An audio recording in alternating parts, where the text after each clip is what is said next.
Hello, hello, hello. Welcome back to Soccer as We Like It, the Man United Dutch. I've been away for a few days. Sometimes you need to take time out, relax, spend time with family, and take a chill out. Yes, I've been following United news while on a little mini vacation, but nothing's changed from the last time in reference to ownership. So if there was anything breaking, your boy would have broken the news. Even if I was under the mountains, in the skies, I would have broken the news. But let's get right to it. But what I want to talk about is Zidane Iqbal. That really got on my I really was disappointed in that. So I want to quickly delve into the Zidane Iqbal situation. I mean, I don't know why United would sell a guy that talented for under £1 million. This guy is so talented. He is so good. But the potential, I don't know. You see, this club must be one of the worst sellers in terms of players. They undervalue, overvalue, overprice, underprice, overpay. That is absolutely ridiculous in this day of modern football where you could analyze and get the right people. But while you're watching, don't forget to like, share, subscribe to our channel. We are the fastest and the best Man United fan channel in the United States. So continue to follow us and continue to push us and join our community. Right.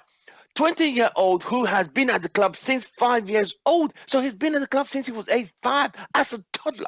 From nursery school to Man United, joining so he's been there 5 years since he joined the club at a 5-year-old, and he's leaving as so he's been there 15 years to go and join FC Utrecht in a deal worth to be less than £1 million. Let's just say 900,000 to give him, After making his club debut in Champions League group stage against the Young Boys in 2020, the midfielder impressed during United's preseason. He was good in the preseason. We saw the potential. We saw the way he went through players, and he passed the ball emphatically and majestically. How he couldn't break in, Iqbal never failed to register a single minute of football during the 22-23 Ukraine. Do you know he was in the squad 17 times and never called on? That must be a bit frustrating. I personally would. He says, I've had the opportunity to play with so many teammates. I will always call my friends and work with coaches who all supported me in so many different ways. Oh, God. That bye goodbye song and story. It's a pleasure. We wish you all the best in your endeavors. You know that malarkey and shenanigans and bollocks that goes with it? Oh, God. I'll never forget landing standing on the touchline, the theater of the dreams, waiting to come up for my debut, feeling the pride will always be with me forever. Representing Man United in Europe is one of the biggest honors you have in your career. People don't realize the amount of work and dedication that goes into achieving a debut and living your dream. That was absolutely beautiful. But at the same time, why did United sell him? Apparently, he wanted to leave last season on loan. Um, but United were still not sure to evaluate it. They didn't know how much it would cost. But you ask yourself, do you not see potential to evaluate a player? I know if he was in City, they won't sell him for under a million. No way. No way. But this club are so confused and completely. Uh, uh, so, look at it this way. He wanted to leave last season and go on loan. They said no. After the preseason, he didn't get a lot of match games. He said, can I go on loan? In January, they said no because United had that injury crisis. Then last month, in fact, this month, he wanted to go and play for the Iraq under 20 in the World Cup. United said no. I can understand them saying no to Garnacho, but at least Garnacho, this guy wasn't guaranteed football time. You don't let him play for his country. You don't let him go to the World Cup. You don't let him play. You don't give him any game time. I mean, come on, United, get it together. That's just not right. It's a young guy. You want to show your talent. It's not every time the World Cup comes around. You're not the World Cup is for under 20. He can't play in another World Cup now because United have messed that up for not allowing him to go. So this is where I say this club sometimes have a few issues. Issues is an understatement.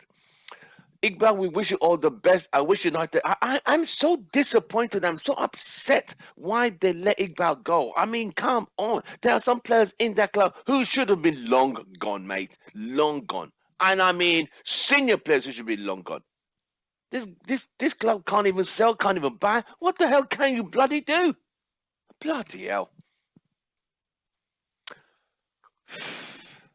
So, the Mason Mount case has gone left and gone right, has gone middle, done shaking around the ref, do the okey pokey, it's gone so many ways, right? Now they've gotten some middle ground with Chelsea. Because Chelsea have literally just sold Havertz to Arsenal. Arsenal just went in there 1 week, boom, deal done. He's doing medical Saturday. No one is messing around and doing the interest FC, looking FC, having a look, going to do a share. We're going to do evaluation FC. We're going to discuss SP, thinking about it FC. No one does all that shit. You want it or you don't want it. That's the price. Negotiate, bam, in and out. But this club, we are monitoring FC. We are interested FC. We are looking at the situation FC. That's all we fucking do. A club the size of this should be better organized and more philosophical and direct in the approach and get the thing done. They're so bloody, you know what you call dinosaur way? People don't do the dinosaur way of negotiation. Those days are over. That's why it's called dinosaur. With Mason Mount, the only difference is they add 5 million with add-ons, which will make it 50 or 55. That's the only difference. And Chelsea we look at it and go like, nope. Erik Ten Hag is a big fan of Mason Mount. He saw him when he played in Holland while he was on loan out there and said this guy has potential. So he's seen something in Mason Mount that he really wants. But this club can't even deliver. You know whereby you see a Ferrari. You like the Ferrari. They told you the price of the Ferrari is this amount. You are still going there with a Ford Focus mentality, like you said 1 million for what Ferrari. Can we offer 200,000? It's not even close. We don't. You see what I mean? I understand. Yes, when MANUTD go in, the price goes up. I get that, but sometimes it's the reasonable price. You still can't pay it. You can't pay up. You can't pay down. What the fuck can you do? And that's not a problem. And don't get me started on the selling FC because they do not know how to sell. Selling this guy for under $1 million? No, that is the fucking piss, mate. No, that they valued him on his current value. That's an insult. There's no buyback clause. There's no buyback clause for Iqbal. None. So they've said at the moment they value you as a £1 million under. No, that's disgraceful. That's shit. That is absolutely shit. But we wish him all the best. There are some players. How much they gonna sell by 2 million, 1 million? McTominay. See, United can't even sell players. Do you guys realize, right? I'll tell you one thing, right? I just heard me just do something quickly. Do you guys realize Man City actually won Declan Rice? You know what United said? We're interested too. We're big club. We should be competing the big. Mate, talk is cheap, mate. If you ain't talking and you ain't buying, just shut the fuck up. Because everybody's sitting at the dining table, the big boys with the big money, and you come with your chair. Can I squint? Can I put in? Can I come in here, please? Can you move a bit? Can you move it? And they're like, where you going? It starts from 100 million. I got 40. That is where we are at. That is where this club is. I guarantee you, Man City are going to get Declan Rice. Arsenal will try, but United will go in with, we could offer you Elanga and Maguire. We know West Ham want Maguire. Or we can offer you Maguire and McTominay and some cash. We get Declan Rice. That's not a bad deal. But I can't see Maguire at West Ham. I can't. I can see Elanga and Maguire, McTominay at West Ham. I can't see Maguire at West Ham. That's not a bad deal. But United, I guarantee they still can't even pull that off. They are so bad. They don't even know the way inside an empty plastic bag. empty paper bag, which is only one way in, one way out. They still can't figure it out. Bloody hell, mate. But that's where we are in terms of the news updates for man. And don't forget, United ain't even got. We're not even looking at strikers yet. Don't get me started. I was reading a column from Samuel Lurkhurst from the Manchester Evening News. He said the last time United really bought a decent striker, spent real money, was Lukaku. Right? And that's what, 7 years ago. We've had loan deals. We've had Iqbal. We had Cavani. We had the one and only Mr. Majestic Cristiano Ronaldo. One season fantastic, the other season it all went pear-shaped. And World Workhorst, who replaced Ronaldo. I mean, come on now, that's taking the bloody piss now. See what I mean? That's where we are. We're not even looking at. Well, check. You see, this was what we did last season. We chased Frankie De Jong all season. De Jong. Did we get him? No. This is going the same way. Mason. Spend all the time get Mason. Do you need a striker? And with the guy saying, I think I'm going to be getting to Saudi now. Now we need to go back, goalkeeper. Need to go speak to Onana. Let Inter Milan give you a price. They'll probably say, yeah, we can afford it then. They got to sell Henderson, sell Bailly, sell Telles, sell McTominay, sell Fred. The Fulham deal with Fred was supposed to be going to Fulham, but Fulham say the price is too high. You see, we overvalue players who are not that high. We overpay players who don't deserve to be paid that high. We undersell players who should be sold right, and we underpay players. We undervalue players who should have been raised higher.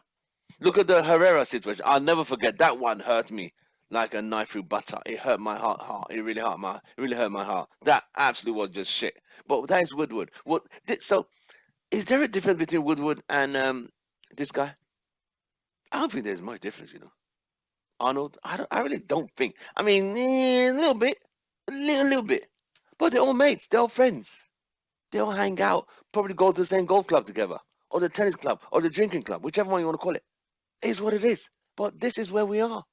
It is a sad situation. Completely, and I mean completely sad. Iqbal should not have been sold. Not for that kind of money. Not at all. And I bet there's some other players in the academy who should have been gone quicker before him. Do you know what I mean? Well, it is what it is. I need Armour to come back. Pilesi, all these guys need to be playing football next season. And I mean proper games. With all this loans, this loan. And after you've loaned them out, they're doing well at the loan clubs, you still don't give them an opportunity to play in the real club. So I mean, it is getting harder these days. It is getting harder in today's football. I get it. It's more competitive. But you see, United are fighting for. Did you guys know Darren Fletcher has twins? United trying to sign his 2 twins. You got all the talent there, you ain't utilizing. Man, please, whatever. But that is where we are. That is where we are. The ownership, what's his name? Sheikh Jassim should be at the exclusivity stage, but he should be there. In fact, he is there. But these parsimonious glazers, really parsimonious, are trying to probably waiting for Ineos to come up with another deal because they really want Sir Jim to come up. And I know for a fact, I don't think Sir Jim's got anything left in his tank. I think he's done. So get this deal started. I mean, the transfer window is semi-screwed. I'm trying to be optimistic. I'm trying to be positive that the transfer window is not screwed completely because everyone is buying. Newcastle, even Aston Villa, Liverpool, Arsenal, everyone's doing. We are still doing MFC, monitoring FC, interested FC. We are monitoring the situation. We are interested. We are looking. We are evaluating. We're evaluating. We're evaluating FC. So we do. That's all we fucking do. Well, don't forget to like, share, subscribe, follow us on all the social media platforms, follow us on Spotify while you're driving to work, while you're in your gym. Just go on Spotify and listen to some of our work that we've done. There's some of the debates we've had before the season went. You'll enjoy it. It's a nice laugh and a giggle. And don't forget to subscribe to our channel. We are the fastest growing channel and the best channel in the city of, in the country of the United States. So I'll see you guys on the next one. Don't forget to like, share, and subscribe. Have a nice one. From me, it's goodbye and good night. Any breaking news? You know where to go.